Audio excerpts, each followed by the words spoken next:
Ro spawning down in the bottom left side, showing us what I would call a relatively common build order that is still extremely potent versus Zerg. If they play greedy, it is going to be Squirtle, and having been tied up against in game number 2, playing about as greedy as I think I've ever seen a Zerg player ever play ever, it is going to be Curious. Curious. With so many unique builds, what is he going to bring to Antigua Shipyard? Because Antigua Shipyard is a slightly more favored towards Zerg over Protoss here, simply because as a Protoss, it's very actually difficult to defend all 3 bases. From simple roach sling attacks to even mutalist play. So Squirtle, even though winning game number 2, is still fighting against a good player on a difficult map in, map number 3 here. Yeah, I mean, this is always going to be an interesting map to see. Well, I think any matchup on, but especially in the PvZ, because Protoss, I mean, they love getting 3 bases. It's definitely something that they love doing because 3 base timings from Protoss are just absurd. You can get a lot of units out very quickly with a lot of upgrades. Also allows you to tech up super quickly as well. But at the same time, Zerg players, as you're mentioning, I think the most important thing is that 3-pronged roach attacks that we've seen a lot of players do is a very potent threat here, especially if they're able to bust down the rocks there. We do see a little bit of probe harassment going on here, but that's going to be completely standard here. He's going to try and delay mining on 1 mineral patch as long as he can. Eventually gets a fistful of minerals there. Spawning pool goes down, and it looks like, is it going to be, yep, expand first here.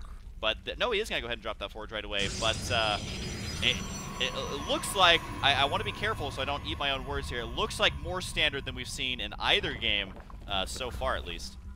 The one little difference is that the spawning pool was a little bit earlier than usual. It was at 13 compared to like a 15, which means you can get links out a little bit faster, which may have been the reason why the forge had come down instead of the Nexus immediately here. And with going for a 13 spawning pool, you can usually go ahead and get links early, like 6 links to do damage on a map like Antigua Shipyard. But the thing is that we don't see the wall-off at the natural front ramp, which is the more dangerous wall-off. It's actually more compact, as you said, towards the ramp here. So it makes things a lot easier for Squirtle to actually defend onto.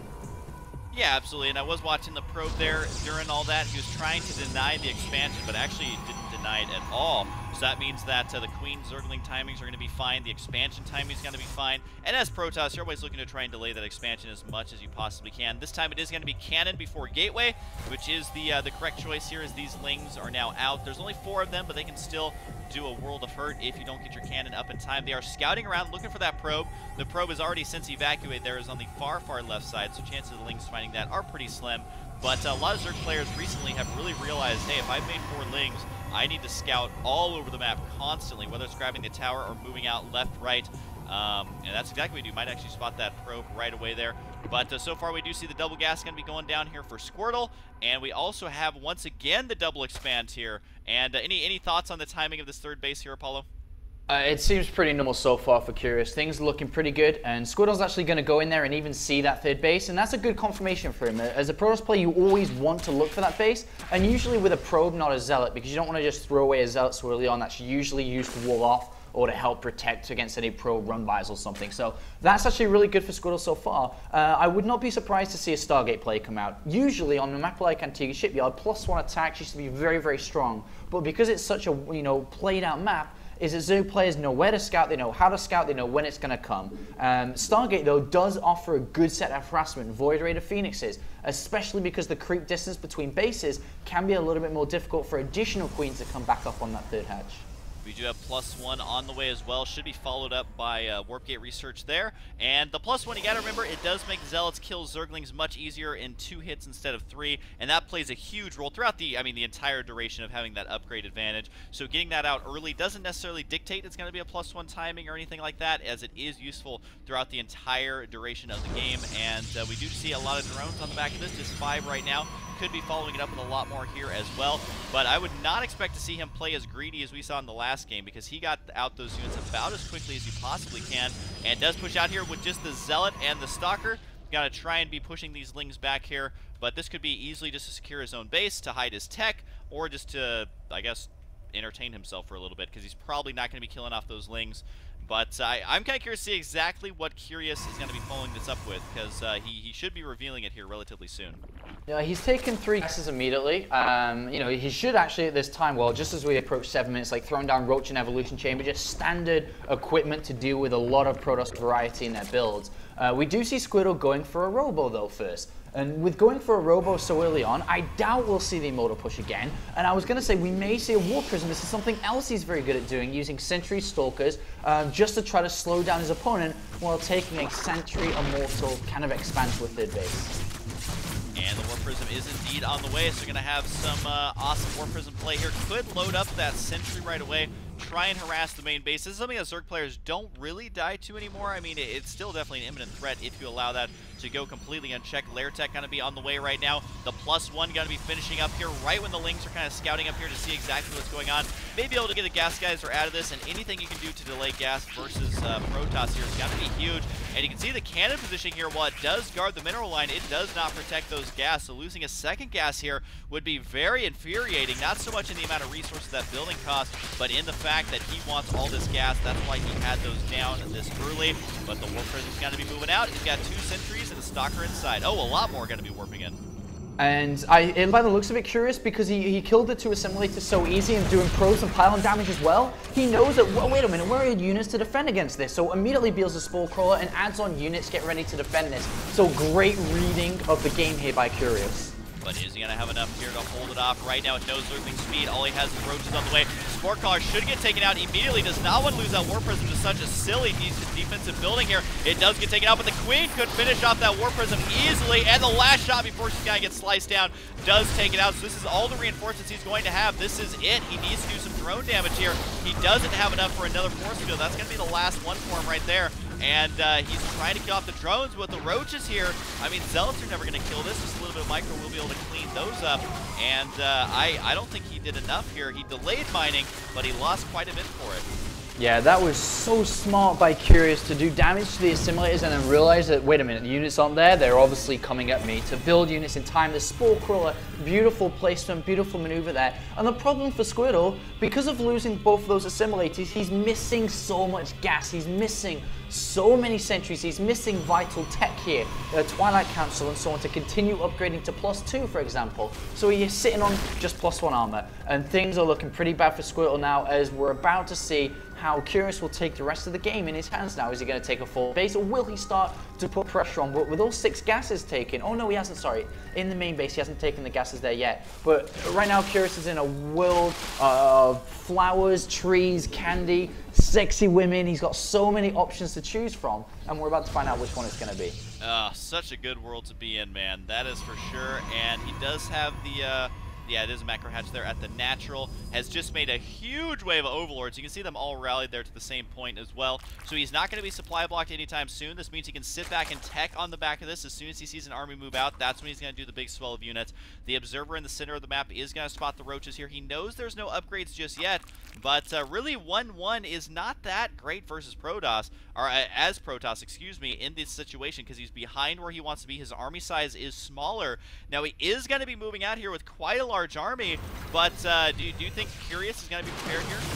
I'm not too sure. It's very difficult to tell right now because Squirtle, because of losing those gases, just added on extra gateways instead with the minerals he had, and now has a very strong army because of it. The Zerg, though, is 50 supply ahead. It's all going to be about the engagement. Can he come around from different angles? Because if he attacks straight up, then the force fields will cut him apart, and right now he's in a location where he can only attack from one angle. So far looking good for Squirtle, and as long as Squirtle has these force fields down, Squirtle could still take this game. Yeah, it's again going to come down to the force fields. We're realizing the first attack didn't work. Let's go for it again. Cuts the army into about a third here, but a lot of the Roaches are right up in the face of this army. There's no links, though, being that big surround. Continue to do some force field here. He is eventually going to have to retreat with these Roaches, but we should be seeing a lot more Roaches on the way, plus the attack upgrade just now finishing here.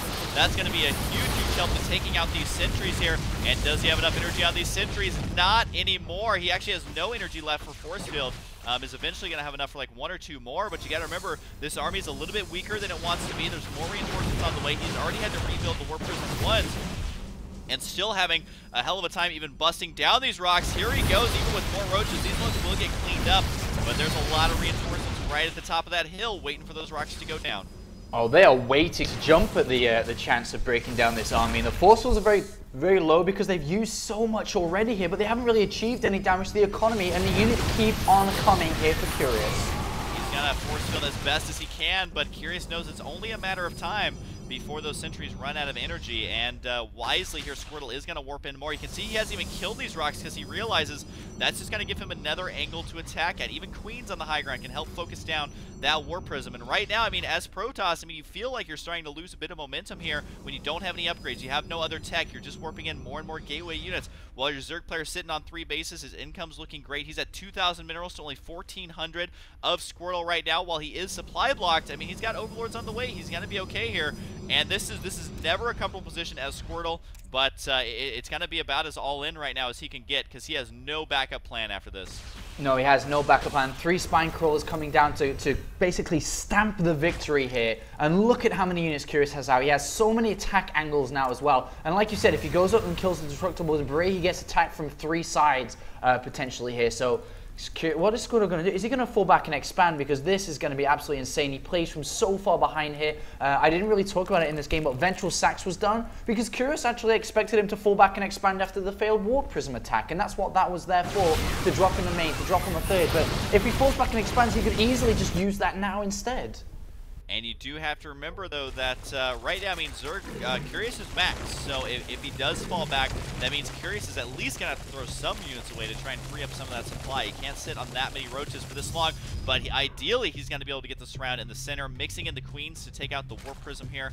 But you can see how difficult it is for Protoss to get maxed out off 2 base with no Colossus tech because you're just working in gateway units. Now, his army is looking pretty fierce, but a couple of he is throwing down the infestation pit right there, which Fungals could be huge here, but they aren't going to be here anytime soon. It's going to come down to, can he keep the Immortals alive? Can he use force fields correctly? And right now, I mean, it's just kind of a tense moment here where Curious is like, okay, are you going to attack me, or are we just going to dance back and forth for a while? But at this point, Squirtle looks like he's going to take the bait and just go for it. And Curious may, force that answer from Squirtle now as he's about to drop his main base with 4 Overlords and a bunch of units. The economy will be hit, and I think that will push Squirtle just to go for it. He's even attacking the 3rd base as it completes now too. But the question is, if Curious is moving out like this, killing the 3rd, killing the main, can he kill the army of Squirtle? And also you gotta remember that now that he's in the natural, he can actually force field this ramp. He has enough sentries. I think it takes 3 or 4 force fields, but he can prevent this army from saving the main base. But look at the main base right now of Squirtle. He's got 3 pronged attacks once again, as we were predicting before. Gotta be killing off everything right now, but it is gonna come down to a base race situation. He wants to kill off this infestation pit right away, but guess what? 12 Spine Crawlers on the way at that new, I guess you could call it the new main base, that 3rd base right there, and is killing off all the transferring drones away. But with 12 Spine Crawlers and no economy, no units of his own to speak of, does he have any probes left? Yeah, he does have 21. They have made it through the center of the map here. But what an interesting game here. These players definitely not having standard outcomes in either of their games so far. But right now, the Spine Crawlers are done. Can he actually get up there and take this game just yet? The devil thing here is the infestation pit. If Pathogen Glands and Infestors come out, how the hell is he getting up there without dying? That's the question, and I don't think that Squirtle can do it. He's going to try anyway, and he's going to attack up here. There's so many Spine Crawlers and so many units out as well here. Oh, so many Spine Crawlers. Indeed, you can see the Zealots melting away almost immediately. The Warp Prism is full of probes here, but imagine how many pylons he would have to make if he wants to actually begin getting back in this game on a macro footing. I feel like he can't do it. He lost, I think, every single Zealot in that army. He's now unloading those probes to potentially expand. Could expand right in the center of the map if he decides to, but you got to remember the supply is 156 to 84. It's so difficult to make this work. He's coming in at a slightly better angle here with 6 Infestors on the way. I mean, the time is running out. What a great choice here by Curious to actually throw down that infestation pit again, knowing he was going to end up losing that. And Pathogen Glands is done. 6 Infestors will be here soon, but are the force fields going to be enough? He's not able to catch him in supply just yet. Not able to warp in any units because he is completely supply blocked here. And also, yep, there's the GG. He had absolutely nothing